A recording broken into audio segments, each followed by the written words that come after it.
This podcast is brought to you by Big Motoring World, one of the UK's largest used car supermarkets. To verify and find out more, go to bigmotoringworld.co.uk.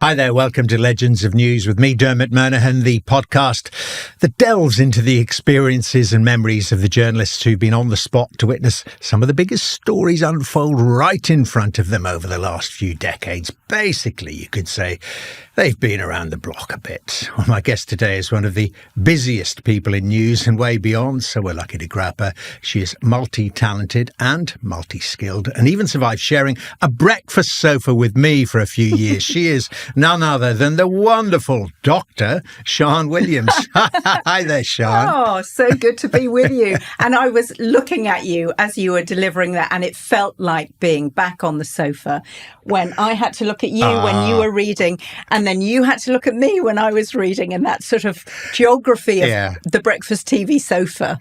Did you ever think when you were doing that, like, what the heckity heck is he saying? But you just smiled, yeah? You smile and wave. Smile and wave. I do remember... I remember this vividly. When we were on the breakfast sofa together, we got a new boss.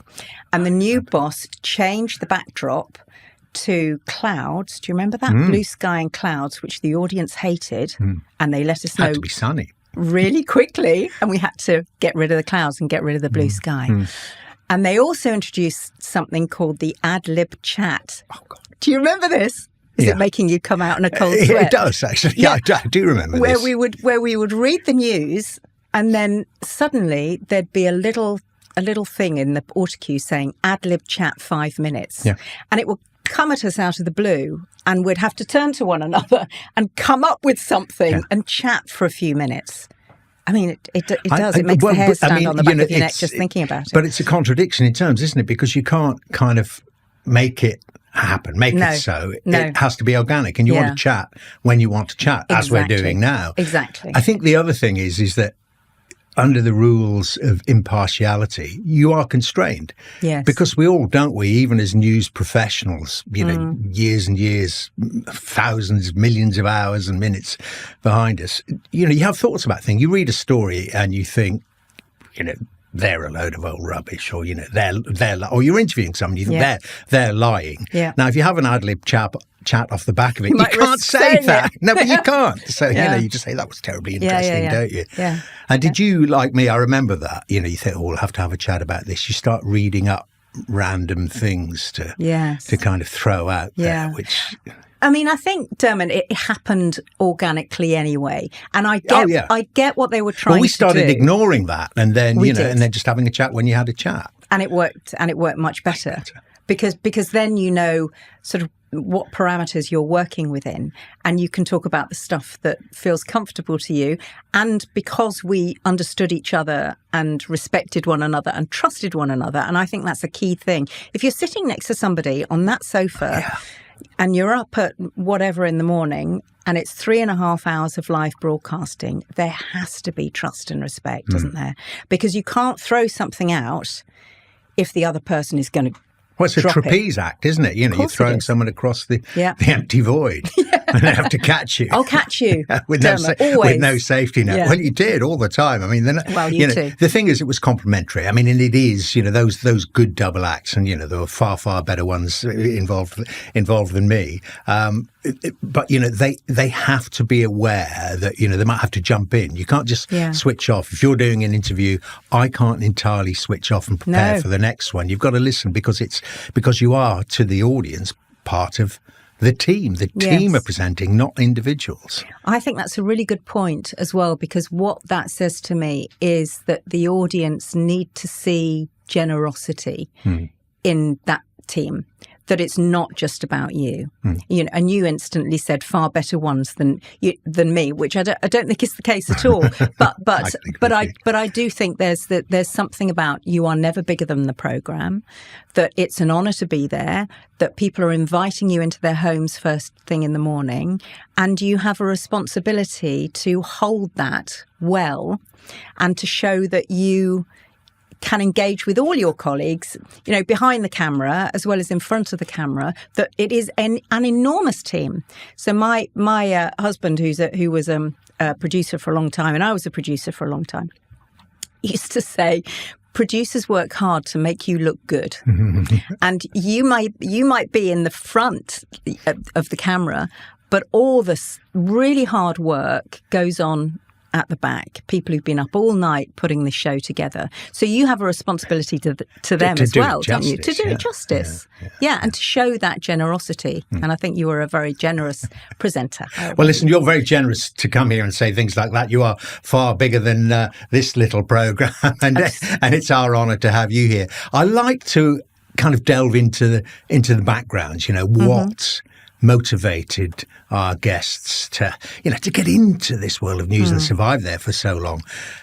Interesting fact about you, which I remember you telling me, those couple of decades ago when we shared that sofa, was, you are Sian Williams from Wales, but not born in Wales, but you were, what was it? You tell me the fact, the first member of your family not to be born in Wales for how long? I mean, it was a long time. Well, it was since records began. Time immemorial. Which is hundreds and hundreds of years, basically. Yeah. I did this programme, which is a bit like Who Do You Think You Are? Based in Wales, where you go back and explore your heritage and your background and your DNA. And it was lovely, actually. It was just after my mum had died. We were still working together, actually. You may not remember, but this was 2006. Yeah. I just had a baby girl, so my fourth child. My mum had died a few months later, so she had seen her. But we were all in a bit of my dad and my brothers, I've got twin brothers, we were all in reeling, because she was 70, which then was like, 70, that sounds, it was really hard, but 70 seemed a long way away, and of course it's not. My mum died, I had a new baby, my dad and my brothers and I were in bits, and this programme idea came out of the blue from Wales. Would we go up there and explore our heritage? So we all went up, and it turned out that nobody had left Wales before me. Well, nobody had been born outside Wales before me. So I was the first to let the side down. Everybody else had been born in Wales. And most of them had stayed. As if you had a choice. I know, as if I had a choice. My mum was working at St Mary's in Paddington in London as an intensive care nurse. She was trained to be a nurse. And that is where she had me. And my dad was working on Fleet Street as a journalist. So they always intended to go back. And then that's where I was born. So I'm Welsh in my DNA, I think, but I'm always a bit apologetic about being born I think in it was London. Wellington who said, who was born in Ireland, as I believe. I'm sure historians out there, if I'm getting this wrong, do correct me. But he said, when accused of being Irish, I mean, he should have been proud of it. He said, just because you're born in a stable doesn't make you a horse. Which, kind of sums it up. But you're very proud of that Welsh heritage, aren't you? I'm extremely proud of it. I can sing the Welsh national anthem. I was taught Welsh, actually, for a year, and it's such a hard language to learn. Really, really hard. Most of it, sadly, has gone because I didn't keep it up, because I think you need to be with Welsh speakers. My dad could only speak Welsh until he was 12. Wow. Because in those days, if you spoke Welsh, you tended to come from a poorer background, and my dad did come from that background. And my mum, who's posh Welsh, spoke English. My dad, who was not posh, spoke Welsh. So he only learnt English when he was 12. And he was passionately Welsh, my dad. And so we used to go up there at least 3 times a year, spend all our holidays there because it was, lovely. and by the coast and quite cheap, I guess, to drop us off at my granny's. Very true, so it was a lovely time, and I feel like that's in my bones. Really, the language is in my bones. I remember my one side of my family, my Nine and Tide, which means grandma and granddad in North Wales. They would speak Welsh about me to each other, and I would just hear my name mentioned, and I'd be trying to work out what it was they were saying. But there's just something there, and I can't explain it. It's just okay, you understand this. You're Irish. Yeah. You know that there is something in your blood, something in your veins that sings when you hear an accent that is really familiar to you. It's like an old tune. Yeah. It's like an old tune. A happy one. Yeah, something thrums. And I don't know how often you go to Ireland. How often do you go back to Ireland? I don't go back to where I was from or my family's from. I mean, I, like you, was born in England, but was brought up in Northern Ireland. I really don't go back there often enough, but I go to the West Coast 3 or 4 times a year. Do you? Yeah. And it just there's a pull, isn't there? There is a real pull. Oh, definitely. Yeah. But it's not about me; it's about you. And now the roots of journalism. You mentioned that your dad was a journalist, so with some of my guests, it's how on earth did you get interested in news? Was it quite natural for you there? Was it being discussed? Was news, were current affairs being discussed around the breakfast table all the time? Ideas? Was it because of your dad that you thought, I quite like this career? It seemed quite an exciting career to be part of, but also I think all of us in the family were exposed to news all the time. Yeah. So the radio was always on. We had all the newspapers. Yes, when we were together, my dad used to work nights, and when you're working on newspapers and things, the hours are very strange. But when he was there, we used to talk about news a lot, and it felt really natural. From what age? I mean, young. Yeah, very young. What do you remember? Do you remember any of the big events? That your dad might have covered. Go on then. Absolutely. Well, my dad took me up to Downing Street to see if we could see Harold Wilson. When would that have been? Well, Harold Wilson was Prime Minister twice in the 60s, and then again from 1974 and then he only lasted 2 years before he handed over to Jim Callaghan, 74 to 76. Good knowledge. Yeah. He took me up to see Harold Wilson, who waved at me on the steps. That's what I thought as a young girl. But there were lots of things. Wow. I tell you what, when the phone used to ring in our house, and of course, in the olden days, it was just one of those old phones that you couldn't walk around with it, could you, Dermot? It was attached to the wall. Yeah. Was it one of the newfangled ones, a trim phone, or the? No, it was one of these. Yeah. And when the phone used to ring in our house with a deafening sound, me and the boys, our stomachs used to lurch a bit because we knew that we would lose Dad for however long, because he'd have to go out and do the story, whatever the story was. So there was always a sense growing up, I think, that Dad was on a story, preparing for a story, or coming back from a story. And he was a producer, so he went from writing on newspapers. He worked for the Telegraph, the Observer, the Mail before it was the Mail, the Mirror. So he worked on a lot. And then he went into radio production. Thankfully, we didn't see one, because he worked for the BBC and I worked for the BBC. And I thought, well, I don't want anyone to accuse me of nepotism here. So I said, you are telling no one that I'm going to apply for a BBC job. And in fairness, he didn't. He was a very honest man. And we did not cross paths. He was in news, I was in current affairs. Yeah. We didn't cross paths at all. I mean, it was just, I stuck to that. I thought, I am not going to see my dad. I'm not going to mention that we're related. He's not going to mention. So nobody knew. Nobody. So, I mean, just talk about that. I mean, your path into the BBC. Yeah. Just quickly, how did you kind of get trained up? How did you come across their radar? Yeah. Did you get in on a trainee scheme, or did you go straight into a job? Yeah, so growing up with that sense of the excitement of news and the importance of story and the importance of storytelling, that was really in there from the beginning. And I couldn't think of anything else I wanted to do. Couldn't get a real job. I couldn't get a real job. And actually at school they told me I'd be a very good secretary, but that I probably wouldn't make a very good journalist. And I might have made a good secretary. I think not. Anyway, so I thought I do want to be a journalist. I applied to the BBC to a training scheme, local radio training scheme.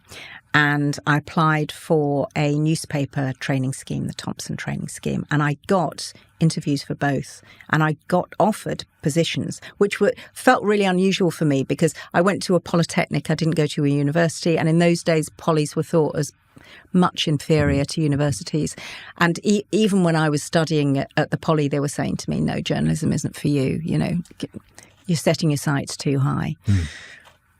But I was lucky. So I applied to the BBC. I got the Thompson training scheme. I decided to go to the BBC one and to get as far away from where I grew up, which was Eastbourne on the southeast coast, as possible. Didn't go to Scotland, but I did go north. I went to Liverpool, Manchester, Sheffield, Leeds. Wow. So I worked as a reporter and a producer in those. But I mean, it is a great. Those are great schemes, aren't they? They just expose amazing. You to so much quite early and test you out. Were you doing everything? I guess were you reporting, producing? Yeah, the whole gamut. Yeah, reporting, producing. What else was I doing?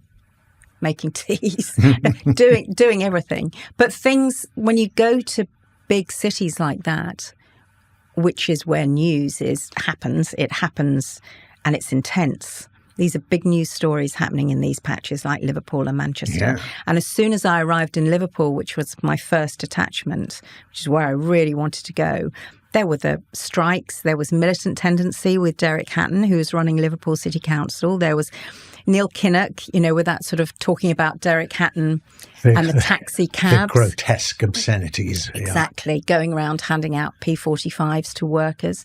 So you really felt like there's so much news here. It's so exciting, such an exciting place to learn. Were you given free rein? I mean, I suppose they don't have even then they didn't have a lot of people around. If you're a reporter, you're a reporter. It doesn't matter that, you're this young woman who's still wet behind the ears. Yeah. Oh, Dermot, I remember. So I had no idea about what to expect. And I remember saying to Mum, so my first job is in Liverpool and I'm going as a reporter. And she said, we'll take you out to a supermarket. We'll take you out to, where did she take me? Anyway, it doesn't matter. We'll take you out to a clothes shop and we'll buy you a suit because it's a grown-up job. And I got a little tweed skirt suit with a little pair of heels because I thought, well, I'm a grown-up now and this is what grown-ups wear. And I was in my first day in the Liverpool newsroom. I opened the door and the air is heavy with cigarette smoke. The noise is deafening with typewriters. There are people screaming and shouting. It's a very male newsroom, swearing and, all sorts going on. And in I totter in my little pencil skirt and my big shoulder pads and my suit. And I was so out of place. I felt so stupid. And of course, the one thing you learn very quickly as a reporter is you never wear high shoes. You wear flat shoes, you wear trousers, because when something happens, you need to run. There. Yeah. So, they pulled me up short very quickly. The following day, trousers, Dr. Martens, notebook and pen. Quick learner. You have to be in it. There's no space for niceties. Yeah. You just have to get on with it. And do you remember any of the stories you covered? I mean, you mentioned the ones in Liverpool, but anything stand out? Did you get anything that kind of defined you, made you stand out? I think the one story that stands out for me in Liverpool was the Hillsborough disaster, Hillsborough Stadium disaster, which killed more than 70 people, as we know, and it was ghastly. So Liverpool were playing Sheffield Wednesday at Sheffield's home ground, and too many people were let in the Leppings Lane end without their tickets being checked properly. And it was terraces and there was a surge and people were pressed up against them. They had those fences, because of the hooliganism of the previous decades, particularly the 70s. Exactly. And I was listening to it on my way into work, actually. And I could hear what was I could hear what was happening, and there was confusion at the start because nobody really knew why people were running onto the pitch. They were running onto the pitch to either escape the crush or to get the hoardings from the side of the ground that they could use as temporary stretchers.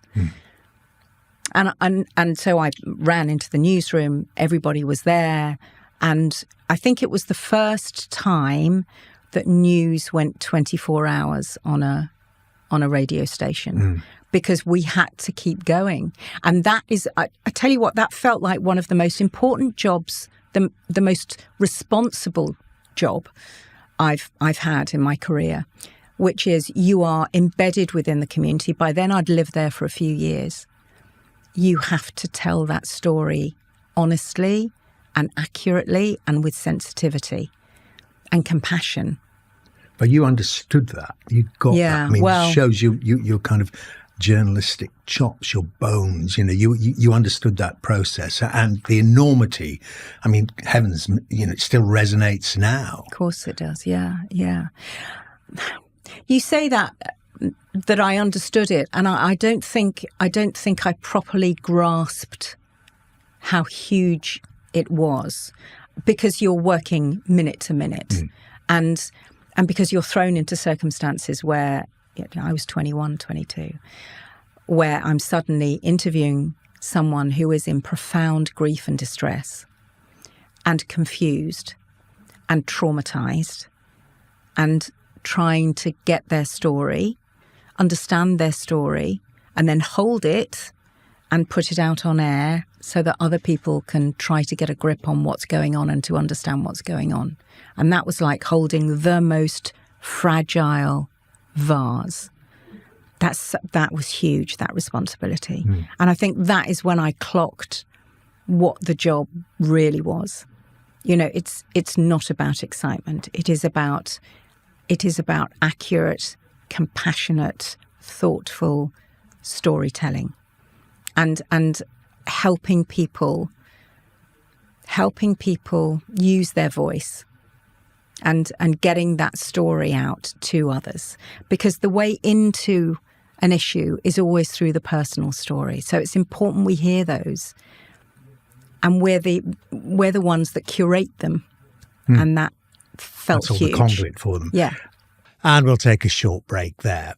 This podcast is brought to you by Big Motoring World, one of the UK's largest used car supermarkets. Big Motoring World checks vehicle pricing regularly to give you their best price guaranteed. And with their new finance package, you can get a rate as low as 9.9% APR, 11.9% APR representative. With a wide choice of vehicles and a focus on customer service, Big Motoring World supports drivers through each step of the process. Their stated aim is to be, in their words, big on what matters to you. Search bigmotoringworld.co.uk to verify and to find your nearest store. That's bigmotoringworld.co.uk.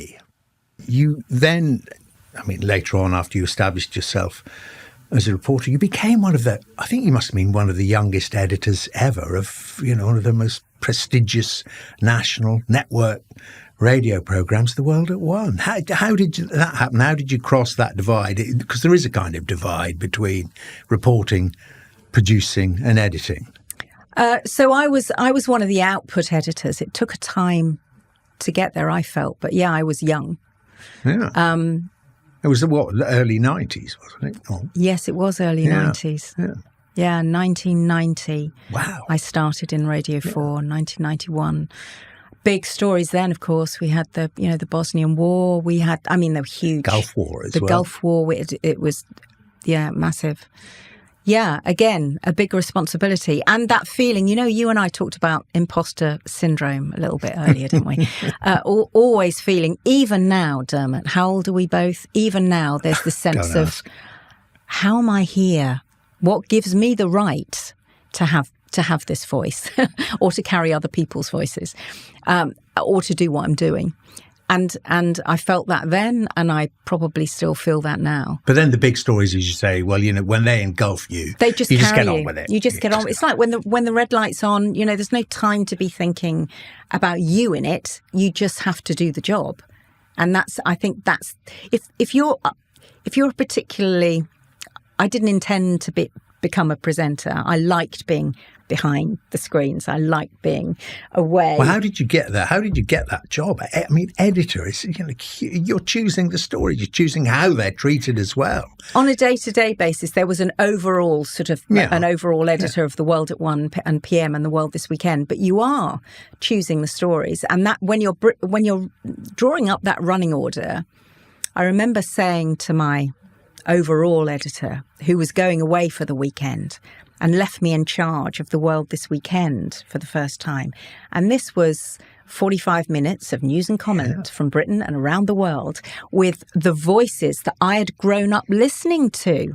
So Gordon Clough, for example, and Jim Naughty and the wonderful, wonderful Nick Clark, who's no longer with us, who I worked with for a very long time. Fantastic broadcaster.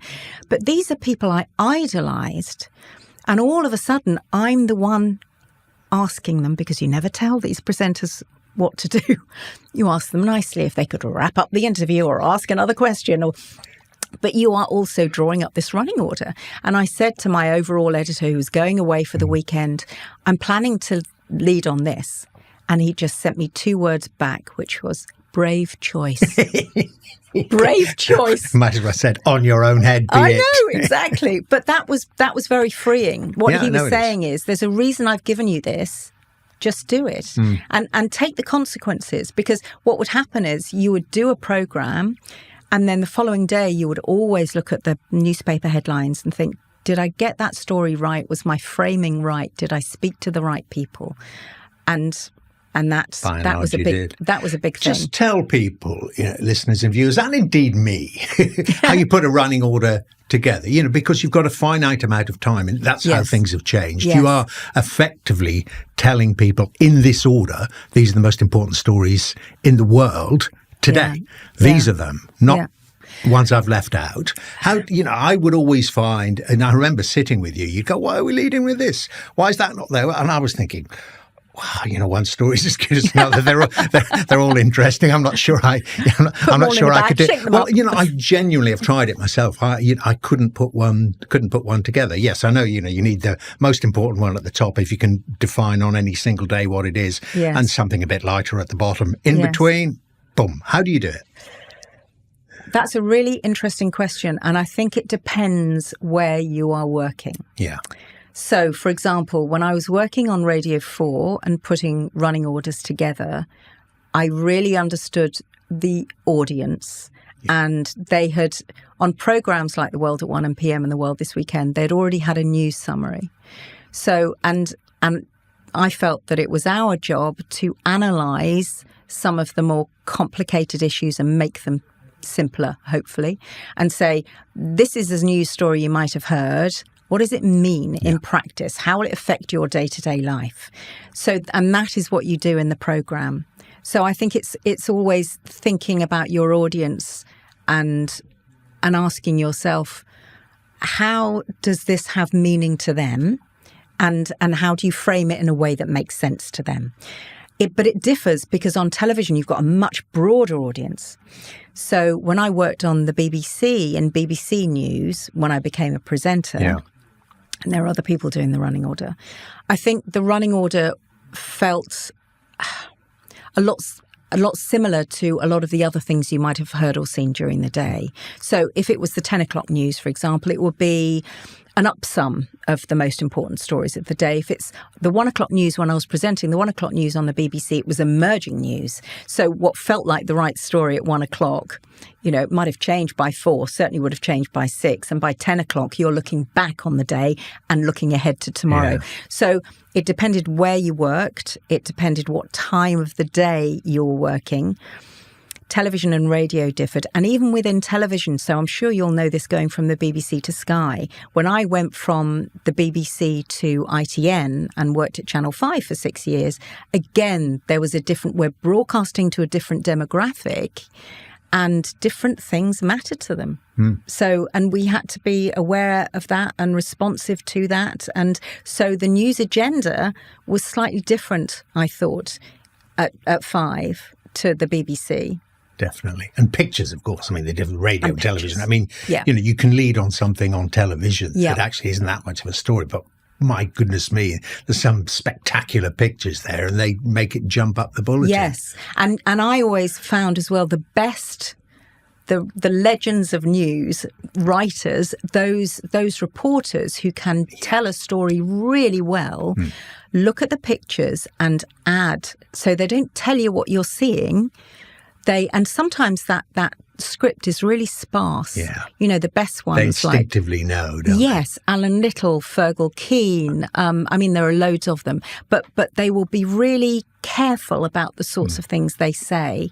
Mark Easton, who's the BBC Home editor, who's just left, he knows how to write a beautiful script. Right, come on, Mark. Yeah, get him on. We'll have Get him on. Yeah, it was his retirement party yesterday, actually. Okay. So they know how to write a lovely script because they work to the pictures. Yeah. They say people can already see what's happening. How do I make them sing? How do I lift them? What more information can I give? Whereas radio, you can just slap it on air. You have to fill the space. Yeah, no pictures. Well, you mentioned there. I remember you telling me it was kind of serendipity the way you became a presenter, wasn't it? It was the early days of News 24, 24-hour BBC news channel, rival to Sky, and all that. When it all seemed like it was a shiny future in the 90s, and they were looking for presenters. They were screen testing presenters. And what happened there? So I was helping out. I was a producer. Yeah, so I'd left radio to go to television, but as an editor, so to look after a section of air. So 4 hours of broadcasting where I would have had to run a team and presenters and all that sort of stuff. I was really looking forward to that. Although my ex-radio boss said he thought it was a ridiculous idea going to television. He thought there was no future in News 24 at all, this new rolling news channel. Yeah. And he said to me, he said, you know what it's like when you're riding a bicycle and you stop pedaling? And I said, yes. He said, you fall off. And that was his parting phrase. So the idea that when there's no news, what do you do? Well, you still face that problem. Exactly. We still face that problem. You talk, you ad-lib chat. Yes. So I went to television as to look after a section of output on News 24, which is the rolling news channel. And they were screen testing for presenters. I was asked to, be a fake guest or do all that sort of stuff. And I was doing it. And then the presenter who was meant to be screen testing for a job didn't turn up. And they said, well, we've booked the studio, we've got the lights, we've got the camera people, we've got the director, we've got the gallery. Will you just sit there and do it? And so I was in a blue T-shirt, which was a bluey-green T-shirt, which was a really bad mistake because chroma key, which is the thing that we sit in front of, which is often green and which we project pictures onto in television, it was around the same colour. I had the risk of having... Disappearing, having the head. Exactly, just being a bobbing head. I borrowed a man's jacket. By then, I was always in trousers and Dr. Martens, and I had very short hair. So I was as far away from a newsreader as you can possibly... And I didn't want to be a newsreader. So I was sitting there thinking, well, this would be fun. And they did things like, they take away your auto cue, so you have to ad-lib, and they give you a really annoying guest to talk to. And I did it for about, I think the screen test lasted about half an hour. And this is how long ago it was. There were VHSs, and there was a VHS which I took home with me to show my kids, thinking they'll laugh at this, mummy on the telly, blah, blah. And there was another VHS which went up to the then head of news. And I got a call saying, would you like to be a presenter for our main slot on News 24? And I said, no, I'm really happy being a producer. And they said, think about it. And I thought about it. And I said, can I keep my staff job as a producer? Because I didn't know whether I was going to be any good at it. I'd never done it before. They might hate me. I might hate it. So I said, I'll keep my staff job as a producer. And I said, and also I'll need some training in presenting. How they knew from this one-off screen test, I do not know. But anyway, That's where they put me. It was a risk. Raw talent. Oh, well, a risk.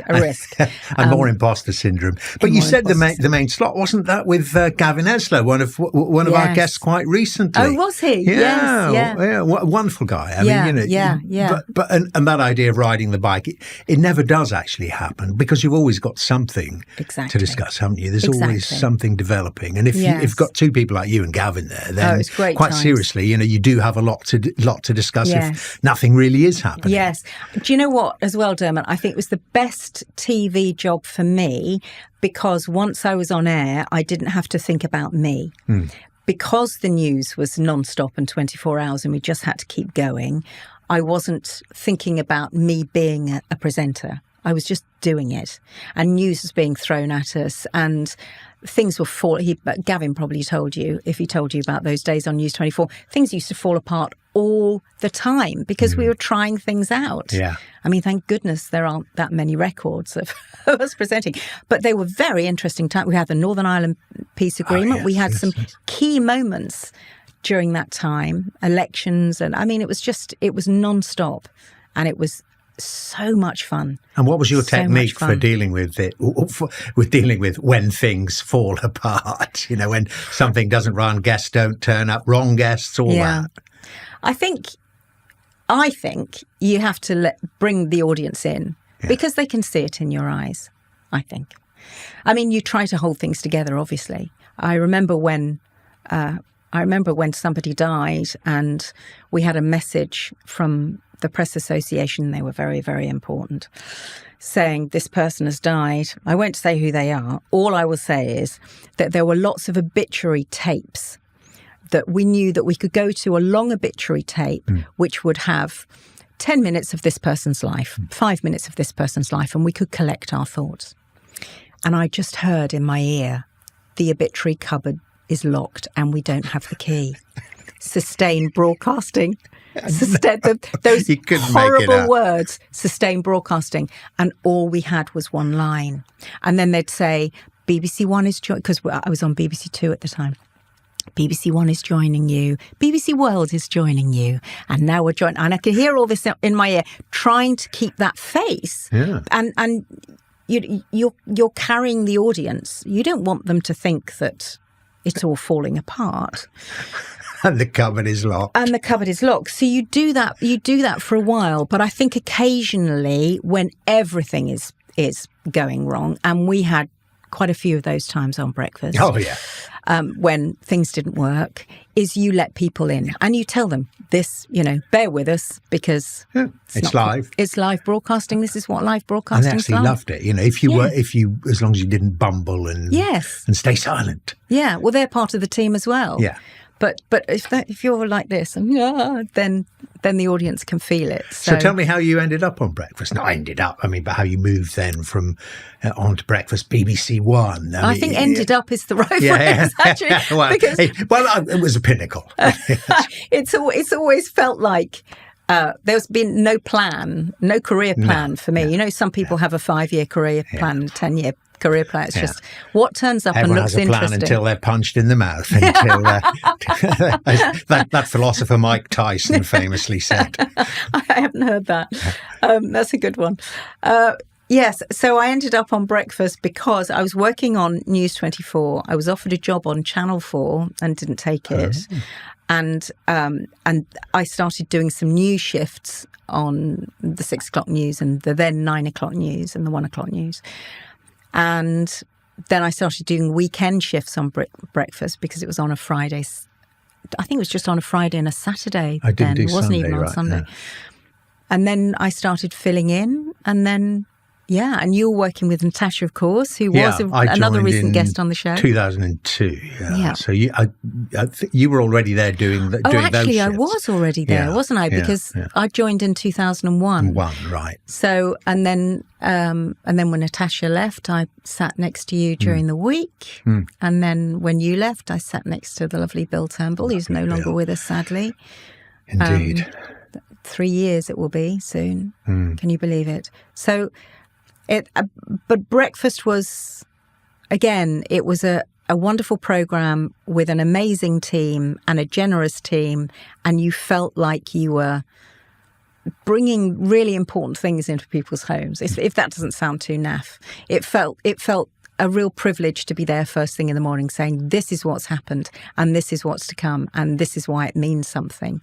That I don't know about you, but I felt that was a real privilege, wasn't it? But, well, it's what you said earlier as well. It was that family thing. I mean, we were a family. We I mean, you're a family, and you are forged under adversity. You know, getting up. Well, in our case, it's getting up at 3-4 o'clock in the morning, and got later and later with me, I must say. But it's close to 6 o'clock airtime as possible, and we're then working with the team. And you mentioned that again. Let's not forget overnight. You know, they are battle hardened. They are people who they have to keep alert and write some really good stuff. And briefs, remember the briefs? We had to have stuff on. You do so many guests, comprehensive briefs about, sensible questions to think about. I say think about because I'm sure it was the same with you. I do remember, you're not asking other people's questions. People say to us, don't they? Well, that auto cue you've got, so it has all the questions written on it, does it? And I would say, well, sometimes it did, and I just get it blanked. I won't have that. Give me some background if it's a subject I don't know very much about. But even then, once I do know about it, if I can't think of the questions, I shouldn't be allowed on air. That's so true. Both of us were very much like that, weren't we? It's sort of, once we're doing an interview, let us do the interview. And because you can't, if you have a series of questions written out, and even if you write those questions yourself, after question 1, you never get to question 2 because you have to react and respond to whatever the person says. So, and that might take you in a different direction. And if you're looking at questions, you're not listening. If your mouth is open, you're not hearing what the other person's saying. Very good point. But what about politicians? I mean, they're a separate category. When interviewing politicians, there's no answer to this. How did you approach it? Because you are, whoever it is, whatever party they're from, in or outside government, you are going to be hearing BS. Going through your mind is, this is off subject. This is not what I asked you. This is not what the audience want to know. What was your thinking about getting back in and getting back on subject? Do you kind of interrupt a lot, or do you let them hang themselves with their own over verbosity? What was your calculation that live moment? It's like skating on thin ice. I think one thing I learnt from Nick Clark, who was the Radio 4 broadcaster who I worked with for a long time when I was his producer, was not to be too antagonistic to your guest at the start. You've invited them onto the programme. The audience want to hear what they have to say. This is not an opportunity for you to show off your learning. Right. Or to prove how clever you are. Yeah. This is an opportunity. You are the vessel through which the thinking comes, but you are also there to work on behalf of the audience to press the questions that matter and to get the answers that matter. And I think having that in your head at all times, this is not an opportunity to show off. This is not an opportunity to show your learning. This is an opportunity for us all to understand by me asking the right question and listening very carefully. However, and correcting the direction when it's veered off, because they will veer off. And that's exactly it. That's exactly it. It is knowing when there is obfuscation, knowing when they are trying to take it somewhere else, when the politician has been briefed, this is our message and this is what we want people to hear, and you are thinking, no, actually, this is the story, and we need to get you back to that. Or we've already heard that. Now can we ask you about, the really important stuff? Exactly. Yeah, I mean, you know so well, because you'll have done so many politicians. It's you prepare. Oh my goodness, you have to prepare, don't you? I mean, I remember when we were doing breakfast and there'd been a budget the day before. I knew everything about that budget, so that when the Chancellor came on air, I knew what the issues were and what the audience wanted to hear. The Chancellor in those days was none other than Gordon Brown. Yes, I mean, we are talking a formidable brain. In terms of his political abilities, perhaps he was found out a bit as Prime Minister, but my goodness me, that was an intellect, wasn't it? A huge intellect, And I'm glad you mentioned Gordon Brown, because I interviewed him when he became Prime Minister. Yeah. And it was an interview. I used to go to the conferences a lot and do the politicians there. And that was a time when I was interviewing Gordon Brown. We had a long period of time together, which was great, because very often you get 3 or 4 minutes, and we had a long time together. And I really prepared for that. And I was up there a long time, and I was speaking to people and trying to... He is such a formidable economist and brain, and a progressive thinker, and passionate. And I really respected him as a politician. I am a journalist and presenter interviewing him, knowing that there are key issues here that will make him uncomfortable. And I remember doing that interview, and he had just come off the back of a conference speech, which had gone really well. So he'd done a conference speech as leader. And then the following day, the newspaper headline came out saying that they were changing to, the Sun were changing to support the Tories.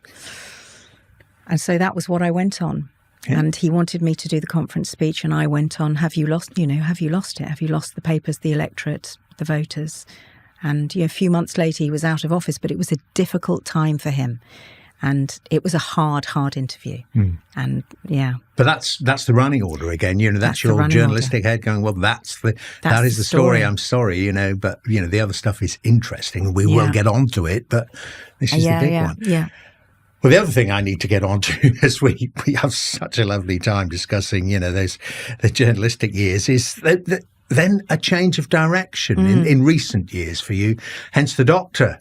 Yes. Psychology, why and what and how, and just tell me, was that then, apart for the Hillsborough thought and your experience of that, was part of that, human experience and seeing mental anguish in so many different ways? And we didn't talk about so many of the, the really, really big stories you covered involving human misery, tsunamis, earthquakes. You were there. Yeah. Was that informing your kind of career choice as well, in terms of, how you could help out?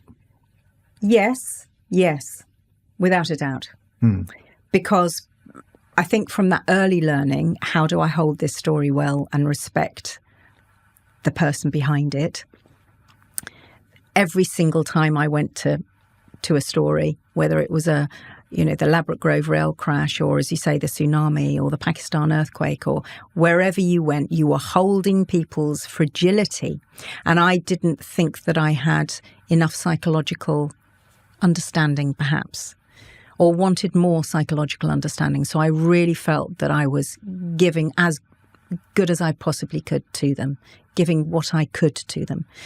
So I did and also I was very aware of my colleagues who were coming back from these places where they were telling difficult stories, and they were affected by it. But because they didn't feel that they could have these difficult emotions, because the other people were experiencing horror and trauma, not the reporter, but they were still carrying a lot of really difficult emotions. And I was seeing that play out in the environments I was working in newsrooms. And I was feeling it sometimes myself, that sort of, well, I can't possibly be feeling this because it's not my story. So I trained to be a trauma assessor at the BBC to help my colleagues primarily. And then a few things happened, and I thought, I need to know more. So I did a master's about 10, 15 years ago, science master's in psychology, to understand neuropsychology, how the brain works, how it manifests in our body and behaviour, understand trauma. And I published some academic papers on that, how trauma affects us. And then I thought I'd like to do a doctorate. Because it's that sort of, the more you know, the less you know. I need to know more, I need to know more. And perhaps this is the throwback to me being that Polytechnic girl who felt like an imposter joining the BBC, where so many people were from Oxbridge, and I felt I had to prove myself. I do think sometimes this has been decades of me trying to prove myself. To whom, I don't know. Maybe to yourself? To myself, I don't know. But they're sort of, I've got to do the masters. It's got to be a science masters because I'm no good at statistics. I'm going to make myself good at statistics. I'm going to publish an academic paper, which I've never done before. And are you? I mean, you turned your journalistic brain into a scientific one. Yeah. An arts brain, more or less. Wow. Yes, I did because I just thought you just need to know. You need to keep pushing, and then did the doctorate in counselling psychology. So I became a counselling psychologist because I felt I need to sit with people. It's not enough knowing. It's not enough having the knowledge. You then need to go through the really sticky, uncomfortable business of being with somebody in the room who's undergoing something difficult with them. Yeah.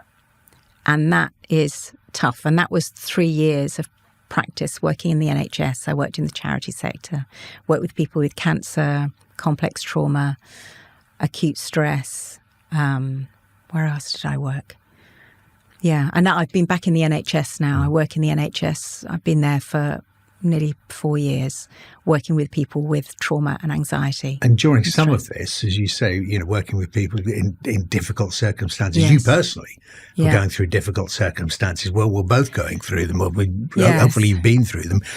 You had breast cancer. Yes, yeah. That threw the learning off track for a bit. Okay. And I was going to do the doctorate, and then I had to pause that because as you know, the annoying cancer comes in the way and throws all your plans up in the air, doesn't it? Whatever plans you might have had. And that was the only one I did have. And we were talking about this before we came on air, Dermot, because I know we feel similarly about talking about things that are deeply personal to us. It's hard because we're not used to being the story. We're not used to talking about ourselves like this. And when we're diagnosed with something like cancer, because it's such, sadly, a universal experience, so many people will have either experienced it themselves or be supporting someone who's going through it. If you have been given some sort of voice, whatever that is, to help in some way by talking about it, I worked with it for a while with other people who are experiencing cancer as I was undergoing my own recovery, because I thought I have some understanding of what they might be going through. I can't tell them, of course, and they didn't know, but I have some understanding of what they might be going through. But yes, I mean, it's one of these things where it is at once very personal, but also, and you've done this, making it public, making some of it public, in the hope that your experience might be able to open a conversation, get more people checked, for whatever reason. And but it also that's important. It must enhance your understanding. I mean, your personal experience, all that learning, okay, but personal experience enhances your understanding as a psychologist of some of the people that are going through it. These enormous life-changing events. Yes, and I think it's, what do you do when you are living with uncertainty? Because we think we have control and we don't. We need to learn to live with uncertainty, and that's uncomfortable and difficult. And I think a diagnosis like cancer, especially if you have, you cycle, you live well, I'm sure that diagnosis came as a bit of a shock. Well, did it come bolt as a from the blue? Yeah, bolt from the blue. Okay. Yeah, exactly that. Well, I've done everything right, but that's the point, isn't it? To get across. Yeah. Anyone can get it. Yeah. And millions upon millions do. And you mentioned that. Must be tens of millions of people in the wider families and friends of people who have cancer. It is just almost universal, the knowledge. Everyone must know somebody with cancer. Yeah, yeah. And it's unsettling. And you suddenly, I think, see life through a different prism. I don't know about you, but you start asking yourself questions that perhaps you haven't asked before. What gives my life meaning? Who do I want to spend it with? What do I want to do with it? I remember I was talking to someone with prostate cancer who treatment was no longer an option. And he quoted me a line from a Mary Oliver poem, which is, "What is it you plan to do with your one wild and precious life?" And he was asking me, because he had already asked himself that question, what is it you plan to do with your one wild and precious life? And that really made me think, in the time we have left, what do we want to do with it? How do we want to spend it? Who do we want to spend it with?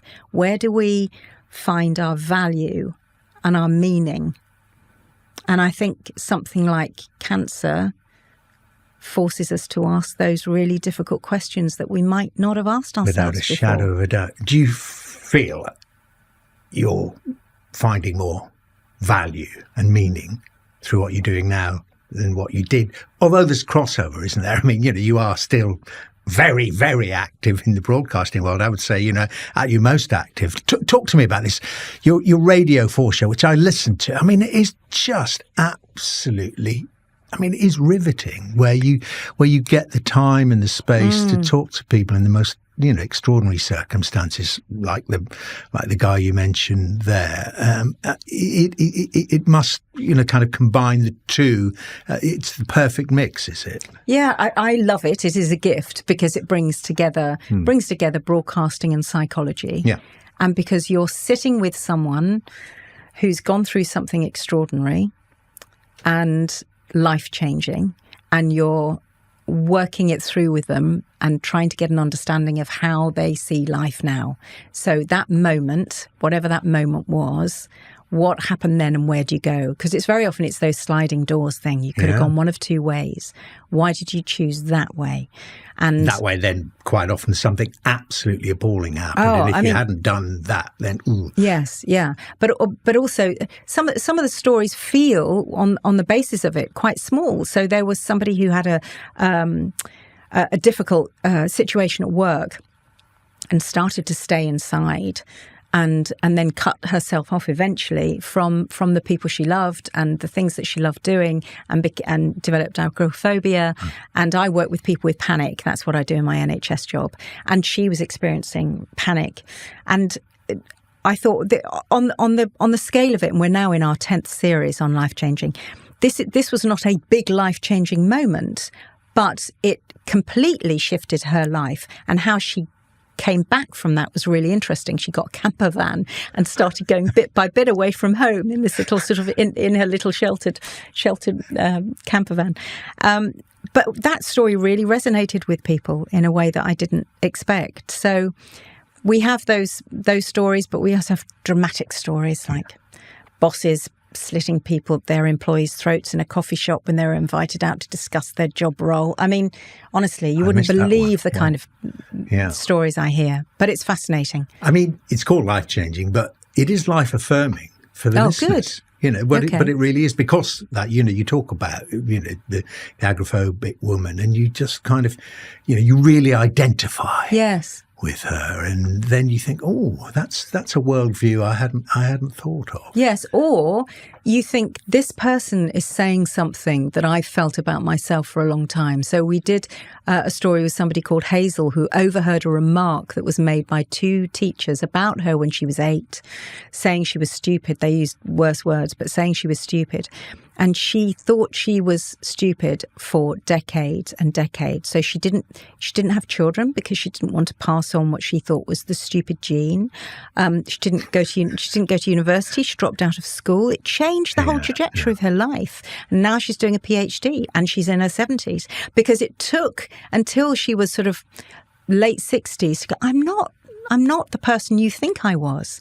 So being defined or called something at a young age had completely changed the trajectory of her life, and she feels now she's living it. That really resonated with an audience as well. Sian, it sounds to me like you're in a very happy place. You've hit the sweet spot, and it's certainly a sweet spot for us here on Legends of News. Oh. We're out of time. Lovely to see you again, and we will see you again, I hope, on Legends of News. Do come back and let's talk about, I suppose, another 4 or 5 hours worth of at least, if anyone could stand it. It's been such a joy. Thank you you had me with Legends of News, because I thought my imposter syndrome was right right there with that.